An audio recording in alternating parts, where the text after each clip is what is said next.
ကျွန်တော်တို့တိုင်းရင်းသားတွေကတရားရောသမရဖြစ်တာလည်းမြင်ချင်တယ်ဆိုတော့အခုဖွဲ့စည်းပုံတိုင်းဆိုရင်ကျွန်တော်တို့အနေနဲ့ကျွန်တော်တို့တိုင်းရင်းသားခင်ဗျားတို့ဗာပေးချင်တယ်အများဆုံးပေးမှခွဲတန်းရ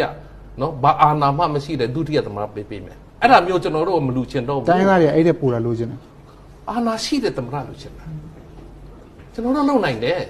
ခင်ဗျားခက်တယ်ဆိုတော့ပြောတာကျွန်တော်တို့ကိုခွင့်ကြီးပေးကြည့်ဒီတိုင်းပြည်မှာနှစ်ပေါင်း60ခင်ဗျားတို့ဗမာလက်ထက်မှာနိုင်ငံတော်ရဲ့အာဏာအားလုံးက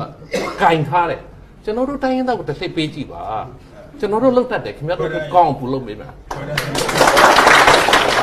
ပြည်နယ်အရေးအရာအားလုံးမှာတာဝန်အရှိဆုံးကပြည်နယ်လွှတ်တော်နဲ့ပြည်နယ်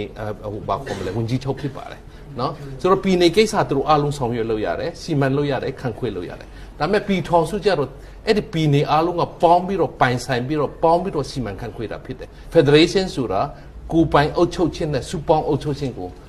ပေါင်းဆက်ထားတာဖြစ်တယ်ပြည်ထောင်စုကဘယ်သူမှမပိုင်ဘူးဗမာလည်းမပိုင်ဘူးချင်းလည်းမပိုင်ဘူးတိတ်တော့မလွယ်တော့ဘူးထင်တယ်လွယ်ပါတယ်လို့ရင်တော့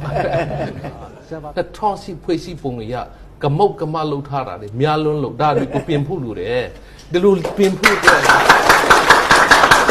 အဲ့ဒီတော့ဒီလိုပြင်တဲ့ကာလအတွင်းမှာကျွန်တော်တို့လက်ရှိလုပ်နေတဲ့လူတွေကိုလည်းကျွန်တော်တို့ power sharing လုပ်လိုက်ဒီကြားထဲမှာကျွန်တော်တို့ပြင်တင်တာပြင်ပြီးတော့